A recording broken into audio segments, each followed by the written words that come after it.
Can you guys hear me? I can't hear any of you.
Is a meeting of the Town of Shrewsbury DEIB, Diversity, Equity, Inclusion, and Belonging Committee. And it is Monday, August 11th supposed to start at 7:15, but now we're starting at 7:30 PM. And calling the meeting to order. So our agenda shows introduction of new members. We did some of this at our last meeting, but Samantha wasn't here. So maybe can we just go around again and briefly introduce ourselves, what we do in life, I guess, and interests, I think, for this committee. So, do you want to start, John? Sure. John Shenier. I am a new member here of the committee and I've been living in Shrewsbury for about 11 and a half years or so. I work over at the Tufts Veterinary Medical School in Grafton, coach soccer and lacrosse here in town. And yeah, I'm excited to get going on this work. Hi, my name is Safa Khan. I'm also a new member here. I'm a junior at Worcester State University, where I'm studying business administration and economics, and I'm excited to be here. Hi, I'm Flo Singh. I am the vice chair for this committee. I have recently retired from being a professor and also an associate dean at the veterinary school at Tufts. And I have been on this committee for probably, I think, the beginning of the year, about that length of time. But I've been a town of Shrewsbury resident for 25 years, so. I'm Martha Deering. I'm an old townie. A long time, I think from close to the time I was born, back and forth in other places. I am semi-retired. I still do some private practice work as a substance abuse and mental health counselor. I'm a former professional actor. And I'm on this committee because when I saw it, I said, oh my God, this is what I'm looking for. So here I am. Hi, I'm Samantha Golding. Wasn't prepared for this, but I am a healthcare operations leader. I've served in many capacities in that sense. I'm also a caregiver / advocate. I've been doing that for about 11 years now. I am also a systems thinker, so I'm that person who's always going to try to figure out, but how do you make all the pieces fit together, you know? I've been in Shrewsbury for this November will make 3 years. I'm originally from Chicago, and I love Shrewsbury so far.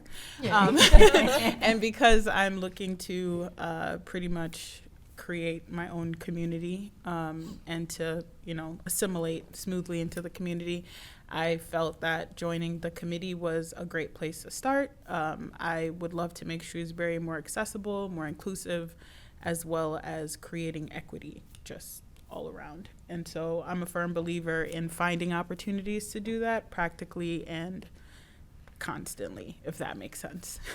Hi, I'm Roger. I'm a rising senior. I'm also a new member. I'm a rising senior at Shrewsbury High School. About to go to college. I'm kind of interested in accounting, finance, that kind of sort of area. Mainly, I just joined this community because DI is something I'm very interested in, and so I feel that again joining this committee is something that I can get more of a broad understanding of, and so excited to be here. Great. Well, welcome everybody. Thanks for being here. I'm going to read the committee charge so that we have that recorded here. And the charge and duties of the Shrewsbury Diversity, Equity, Inclusion, and Belonging, DEIB Committee are as follows. Facilitate discussions, forums, and events for town residents on topics of interest. Organize community events, programs, and activities that promote and celebrate diversity, equity, inclusion, and belonging. Recommend strategies to improve access to local resources, programs, and opportunities. And foster civic engagement with the goal of increasing diverse participation in town boards, committees, and town meeting. Anybody have any questions about that? Okay, great. Next, we have announcements, and we wanted just to say, for the purposes of this meeting, that we are holding a monthly book club sponsored by this committee on topics of diversity, equity, inclusion, and belonging. It is held the first Saturday of every month from 1 to 2 p.m. in the library. And we will have more information about all of this, but we're reading a book for over 3 months and discussing it over the 3 months. Also, you don't really have to have read the book because we will summarize things for you too. So there's no excuse for people not to come. And this is going to be held at the library for the most part. Anybody else have any announcements that they would like to? Quick question. What was the name of that book for the book club? Oh, the book that we're talking about doing is The Long Petal of the Sea by Isabel A.N.D., starting in September. Thank you. Because September 15th or October 15th is Hispanic Heritage Month, so I thought that would be appropriate. Anything else under announcements? No, I don't believe so. Okay. So Next on the agenda is to review and act to approve the minutes of the July 14th, 2025 meeting and workshop. Those have been uploaded onto our Google Space as well as on the town site. Did everybody have a chance to look those over? Any, I'm sorry, repeat that quickly. Repeat that, please. oh, just wondering if people have had an opportunity, hopefully, to look at the minutes from our last meeting, the committee meeting, as well as the workshop, and wondering if anybody has any edits or changes that they'd like to make. No? Okay. So I need, please, a motion to approve the minutes. I move that the minutes from the last meeting be approved. A second. I sense a pattern. Okay. Will you say aye? John Chenner, aye. Safa Khan, aye. Flo saying aye. Martha Deering, aye. Samantha Golding, aye. Roger Olivars, aye. Okay, so now those are approved. Thank you very much. So under new business, we have review and discuss the Family Week event. It's actually August 20th to the 22nd. And this is an event that is sponsored in part by Shrewsbury Public Schools, but it's also something that we are working on with the MOC committee or group, which stands for, I should remember this. I will Making remember opportunity this. count. What? Making opportunity count. Thank you. I knew that somewhere. Making opportunities count. And they have been working with the folks at the Shrewsbury shelter, which is at 235 Boston Turnpike. And they are going to be doing Family Day events for people that are in that shelter. It's going to be from Wednesday, August 20th through Friday, the 22nd. And it's going to be from 12 to 6 p.m. during those days. And so I spoke with Jennifer Stern Robbins, who's in charge. She's the Shrewsbury Public School person who's their liaison. And of course, she would love volunteers to help with setup and cleanup. And we talked about different activities for the day that our committee might be able to help out with. And we do have leftover ice cream from the Pride event. And so we will donate that to this event. I don't know what day she would like us to do that, but we can do that. And the last day, they're actually doing a school supply drive for the last day. So hopefully they've gotten some supplies from different businesses that they'll be handing out to the kids. She said there are about 40 families there and lots of kids. And that they're going to have tents with food and drinks and that sort of thing too. And they're trying to get businesses to donate different sorts of things for that. We actually have different lawn games as part of the sort of supplies that we have in this committee. So there are things like cornhole, and there are things like, I don't know, Jenga, like giant Jenga and things like that. So we can bring those there. We also have supplies to do rock painting. So I would need to coordinate getting that stuff from Justin for this event. And also I'll coordinate with Carly on getting, Carly from the Parks and Rec Department, to get the ice cream, because it's in the freezers at Dean Park, apparently. So, and This is all happening at the MOC shelter next to Walgreens. Walgreens. Your Walgreens, yeah. 235 Boston Turnpike. So Jennifer, when I spoke to her, said we don't really need to be there all of the days or for, all of those hours. It's just what we can do. So I did ask some of you to give me your availability.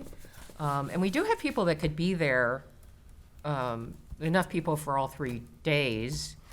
if we wanted to, with multiple people that could be there at various times. So maybe offline, we can work on scheduling that with everybody. Martha, did you say you were already going to be there for something else, or? No, I wasn't going to be there for Oh, okay. anything else, no. Okay. So Roger, I don't know how available you are for anything, or John for anything. I but- sent you an email basically explaining my Did you ability. send me that? Oh, yes, you did, sorry. And Safa did too, and Martha did, and some of that stuff. So I need to hear from you, John. I know You will. You're working, I know. Okay, so we can work on that, and I will work on getting the different sorts of supplies ready, and we can maybe offline via email or whatever, coordinate what we want to do. Because she said we could have a tent at the event. Okay.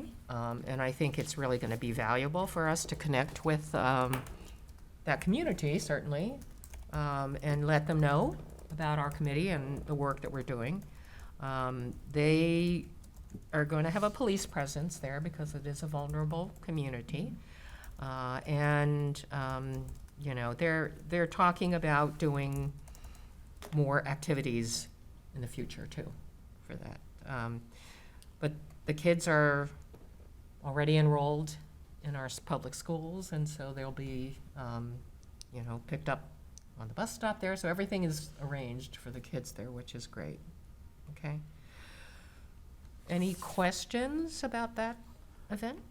Do we know if they've connected with other community groups to? She was going to connect with Shrewsbury Youth Services, but she hadn't when I talked to her, but that was like a few weeks ago. So I don't know what other groups There are they've other sort of connected with. less formal initiatives, like local area business owners who Yeah, have a large presence and pull in the community yeah, that we might be able to sort of facilitate if they haven't already. okay. She was going to approach local business leaders and other folks like that. I don't know how far she's gotten, but I'll email her and let her know first, you know, our plans, as well as potentially facilitate some things if we can help with that. Sound okay? Mm-hmm. Okay, great. So they're gonna have all sorts of activities for the kids mostly. And I think it'll be great for our committee to be there, just to let people know that we exist and, you know, another way to get our name out there. Okay. Okay. Any more questions about that? Would a tent and tables be provided, Yes. or Yes, Okay. they have a tent and tables for us, so. just for us, or No, other groups. just in do, general? I think, just in general. Okay. Yeah, they're having other activities, so I think that that's what they're setting up for. Okay, so in terms of old business, we have review and discuss the welcoming communities statement, which we did talk about at our last meeting. I did say that I would work on this with Luis and Martha, and I have neglected my duties this past month, so I apologize. But I will try to get us together to think more about where we're going with this. Just to summarize, we have looked at the welcoming community statement from the town of Natick, which, you know, basically just states our DEIB values. And I think that that's something that it would be valuable for our committee to work on and to endorse and eventually move on to the select board for approval. And then that would be something that would go on the town website if approved. So, I don't know if any of you have actually seen the welcoming community That statement. was going to be my next question. Okay. How do we see the current one? So it's actually in our Google Drive. If you go to some of the, like, I can't remember which previous meeting it was at, but we talked about it and the document was there. I can actually go through some of this with you, because I do have it right here. So this is from Natick, okay? And there says that select board of the town of Natick, pursuant to its authority as the executive body of the town, hereby adopts the following policy concerning information on an individual's immigration status. One, under various laws, federal law prohibits town officials from imposing limits on maintaining, exchanging, sending, or receiving information regarding citizenship and immigration status with any federal, state, or local government entity. I do want to point out that our police department here has already put out a policy also, which reflects a lot of what this says. But from Natick, no town bylaw, policy, procedure, or regulation is intended to violate these federal laws or the laws of the Commonwealth of Massachusetts. No employee of the town shall inquire about or collect any information regarding the citizenship or immigration status, lawful or unlawful, of any individual unless federal laws or the laws of the Commonwealth of Massachusetts require municipal employees to do so. No employee of the town shall detain a person based on the belief that the person is not present legally in the United States or that person has committed an immigration violation.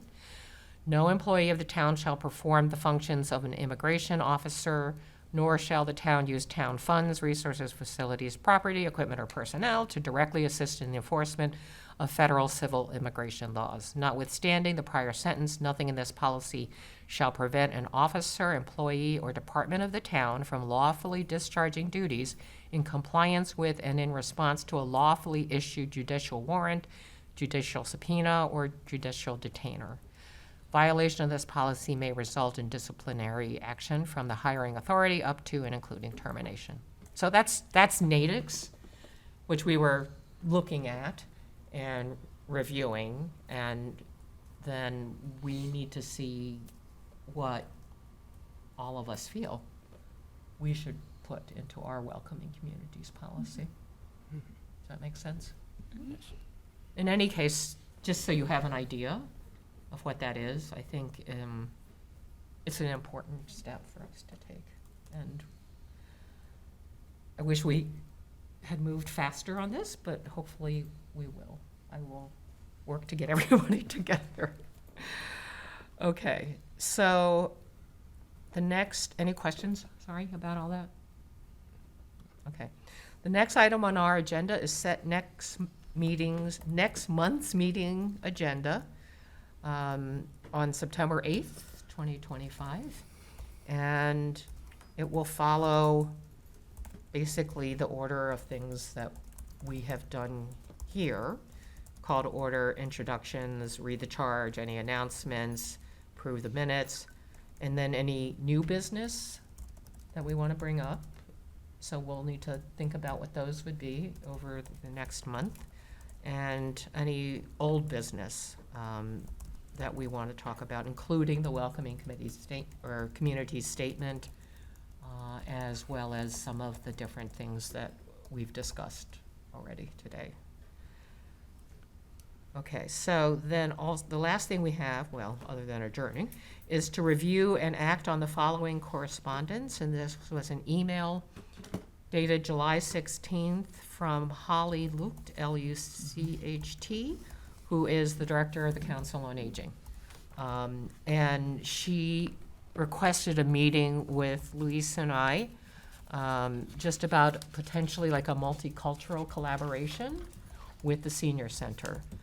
And, you know, she said that this was something that she had been wanting to do for a while, but, you know, there were other priorities, and now they really would like to get more involved, whether it's with different kinds of events or, you know, education for seniors or anyone that wants to participate. I mean, she was talking about some of the different clubs that they already have there. So the men's club apparently has about 60 members. And she just wants the center and all of these different clubs to maybe be more inclusive, to get a little bit more of a diverse population with diverse kinds of ideas there. They have lots of volunteers that can help with different things too. They have an app, it's a hoop board. They have that right at the senior center, as well as, you know, you can be on your phone. And she will give us, our committee, a tab on that if we want, just to dispense different kinds of information to the seniors. They have different cultural meals also, which, you know, we can participate in if we want. They have speakers and different cultural events. And so, as I said before, I did just write a really brief intro to our committee for the Senior Center newsletter that's coming out. Hopefully that'll be something maybe we can continue as a news item in the Senior Center newsletter, like what we're up to, and another way at least to get some of our activities out there too. But also, they have money for taking groups on different educational trips, right? And providing food for those groups and things like that. And so I thought it would be really interesting to go, you know, on the African American history trail in Boston, maybe, right? So something like that. Anyway, so these were just some of the ideas we had been talking about with her. And potentially, again, we want to maybe have a subcommittee of this committee that would want to work on these particular aspects. But let's get things a little bit more organized, I think, first in terms of our activities planned for this coming year, and then we can start divvying up the work for everybody. Does that make sense? Yeah, good idea. Any questions about that? Okay. Okay, so that leaves our adjournment as the last item on our agenda. I would like to have well, does anyone have any questions about anything else, first of all? I just want to make one statement, because I've been in town since I was a little kid. Shrewsbury has always had the best racial mix of any of the surrounding towns. And a lot of that had to do with the Worcester Foundation for Experimental Biology, where we had researchers coming in from all over the world. Now that's part of UMass, so we still have lots of that. But it's one of the things that I think we need to continue to encourage, to continue to make this the most diverse town in all the area, if we can. Well, I think I said this at our last meeting, but in terms of racial ethnic diversity, we have 24% Asian and Asian American representation in this town, which is much higher than the general population of the US, which is only about 7%.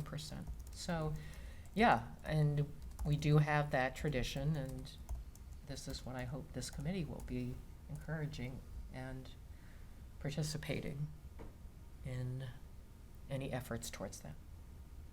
Yes. Any questions? Do you have like any like possible hold on. Do you also like plan on like finding like other forms of like if we were to partner with the Shrewsbury Council of Aging, would this be like also like a opportunity to, you know, get our community also like out into the word? Would this also be like a good opportunity, and like how would that happen in a sense? Do you mean our committee or? Yeah, our committee. Our committee, yeah. I mean, we can certainly help sponsor and be at educational events, things like that. We can offer suggestions for field trips. She was really open to that, or, you know, anything else like that. We can help celebrate different cultural heritage months and those sorts of things with the Council on Aging at the Senior Center. I mean, all of those are potential things that we could align with. And, I mean, they do have a lot of people that go to the Senior Center. Yeah, I wouldn't view it any differently than the way that we would engage with the school system, and that that anyone who's engaging with the senior center, the Council on Aging, or any of the sort of elder services sort of kind of things here in town, like I think we would think about that maybe differently in terms of the way that we would talk about or think about the opportunities for us to sort of impact services or events, right? Because elder, you know, and senior and folks who are an aging population need is different than those in the school population, but they all sort of contribute to the diversity, equity, and inclusivity here in town, and a sense of belonging, whether you're in 5th grade or whether you're 85 years old. So, and then there is that overlap, around that intersectionality of all of these populations, whether you're somebody who's a person of color, or a person who's differently abled, or a person who's transgendered, across all of these different demographic groups. Yeah. Right, that intersectionality becomes just as important, and we want to make sure that sense of belonging is certainly within our mission and scope and statement. So. Yeah, so you want to like incorporate like unity in a sense, like with like all of these groups, like Or even intergenerational, opportunities, like opportunities for like 3rd graders to like, engage with and understand the communities that are larger here in the town, right? True. I see lots of opportunities to link as well with the Commission on Disabilities. And not the commission, the council, our local council on disabilities is an option. We have lots of homes here that are also multi-generational. Like that's equally important to sort of think about when we think about homes that are 3 generations, living in one home. Like there's a couple within my own neighborhood, and that are not, that may not have been thought about in the same way when we think about like students and then their parents and then their elders. Like there shouldn't be necessarily 3 distinct things that we think about. Those all 3 of those impact each other if they're living in the same home. Great. These are all great ideas. Thanks, everybody. Okay, can I ask for a motion to adjourn? So moved. I second. Okay. And John Jenier, aye. Safa Khan, aye. Flo saying aye. Martha Deering, aye. Samantha Golding, aye. Roger Alvarez, aye. All right, our meeting is adjourned at 7:59. Thanks, everyone.